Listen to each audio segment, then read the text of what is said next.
But Ajit வாழ்க, விஜய் வாழ்க, நீங்க இப்போ வாழ போறீங்க. I'm grateful to the love that you have all given me, but please look after your life. I'll be a very happy man when I get to know that my fans are also doing very well. Hello friends, 2 நாளைக்கு முன்னாடி Ajith sir கொடுத்திருந்த podcast இன்டர்வியூல clips மட்டும் பார்த்த நிலையில இப்போ full interview India today post பண்ணியிருக்காங்க. இந்த இன்டர்வியூல அஜித் சார் எல்லா விஷயத்திலையும் செமையா ஓபன் அப்பா பேசியிருக்காங்க. தன்னோட 16 வயசு வாழ்க்கையில இருந்து இப்ப வரைக்கும் என்ன நடந்துச்சு, பிடிச்ச படம், பிடிக்காத படம், தனது மகன், மனைவி, ரசிகர்கள் அப்படின்னு எல்லார பத்தியும் பேசியிருக்காங்க.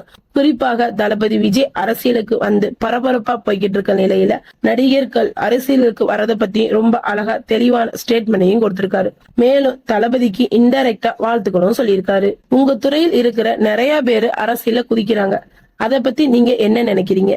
நீங்க இப்படி எப்பயாச்சும் அரசியலுக்கு வரணும்னு யோசிச்சிருக்கீங்களா அப்படின்னு கேட்டதுக்கு, எனக்கு தனிப்பட்ட முறையில அரசியல் ஆசை எதுவும் கிடையாது. அரசியல ஆர்வம் காட்டுறது அவங்களோட விருப்பம்.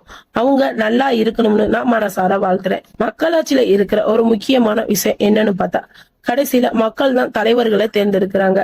அதனால என் கூட இருக்கிறவங்க மட்டும் கிடையாது, யார் ஒருத்தவங்க தங்களால நல்ல மாற்றத்தை கொண்டு வர முடியும் நம்புறாங்களோ அவங்க அரசியலுக்காரன்னு நான் மனசார நினைக்கிறேன். அவங்க எல்லாருமே நல்லா இருக்கணும்னு நான் நினைக்கிறேன். அது அவங்க சொந்த விருப்பம் அப்படின்னு சொல்லியிருக்காரு. அதை தொடர்ந்து இத ஒரு இயற்கையான மாற்றம் அப்படின்னு நினைக்கிறீங்களா?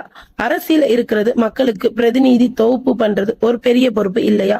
உங்களுக்கு இருக்கிற பெரிய ரசிகர்கள் பட்டாளம் தானாகவே அரசியல் ஆதரவு மாறுமா அப்படின்னு நீங்க நினைச்சிருக்கீங்களா அப்படின்னு கேட்டப்ப, சரி இத நான் வேற மாதிரி சொல்றேன். உதாரணத்துக்காக நம்ம ஒரு படம் பாக்குறோம், பார்க்கும்போது இந்த படம் சரியில்லைன்னு இன்னும் கொஞ்சம் நடிச்சிருக்கலாம், இதை இன்னும் வேற மாதிரி கொண்டு போலாம் அப்படின்னு சொல்றது எல்லாம் ரொம்ப ஈஸி.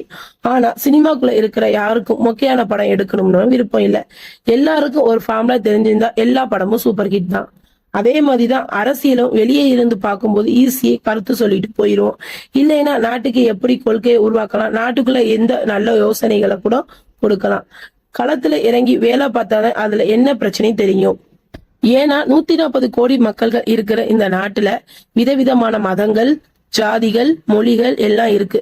இதுல எல்லா நேரத்திலையும் எல்லா மக்களையும் சந்தோஷப்படுத்துறது ரொம்ப ரொம்ப கஷ்டம். பொதுவாக நான் அரசியல் ஈடுபாடு இல்லாதவன். நான் அப்படி இருக்கவும் முயற்சிக்கவும் பண்ணியிருக்கேன். இனிமேலும் இப்படிதான் இருப்பேன்னு நினைக்கிறேன். இது மாநில அரசியலா இருந்தாலும் சரி, தேசிய அரசியலா இருந்தாலும் சரி, நான் ரொம்ப ரொம்ப கவனமா தான் என்னோட கருத்தை சொல்லுவேன். என்னுடைய நெருங்கிய நடிகர்கள் வட்டாரத்துல கூட நான் யோசிதான் இத பத்தி பேசுவேன் அப்படின்னு அஜித் சார் பேசியிருக்காங்க. அப்ப ஒருத்தன் தைரியமா வந்து நான் 100% அரசியல்வாதியா இருக்க விரும்புறேன் அப்படின்னு சொல்லும் போது பெரிய விஷயமா நீங்க நினைக்கிறீங்களா? எஸ், கண்டிப்பாக பெரிய விஷயம்தான். வாழ்க்கையில எல்லா துறையிலும் நல்லவங்க கெட்டவங்களும் இருப்பாங்க. அது அரசியல் மட்டும் கிடையாது. ஏன்னா அரசியல சில நல்லவங்களும் இருப்பாங்க, இல்ல சில பேர் தவறான காரணத்துக்காகவும் இருப்பாங்க. அதனால எல்லாரையும் ஒரே மாதிரி பொதுவா சொல்றது சரியில்லைன்னு நினைக்கிறேன். உதாரணமாக பத்திரிகையாளர்கள் கூட சில பேர் ரொம்ப நல்லவங்களும் இருப்பாங்க, சில பேர் பரபரப்புக்காக எதையாவது கிளப்பணும் பார்ப்பாங்க. அதை நான் தப்புன்னு சொல்ல மாட்டேன். சில நேரம் அவங்க வேலை அந்த மாதிரியான கேள்விகளை கேட்க வைக்கும். நான் இன்டர்வியூ கொடுக்கும் போது பத்திரிகையாளர்கள்ட்ட முதல்ல ஒண்ணு தெளிவா சொல்லிடுவேன், நான் எந்த ஒரு கொஸ்டினுக்காவது பதில் சொல்ல விரும்பலைன்னா நீங்க அதை திரும்ப திரும்ப கேட்க கூடாதுன்னு. உதாரணத்துக்காக நான் ஒரு பேட்மேன் வச்சுக்கோங்களேன், ஒரு பவுலர் ஒரு ஓவருக்கு 6 பால் போடுறான்னு வச்சுக்கோங்களேன்.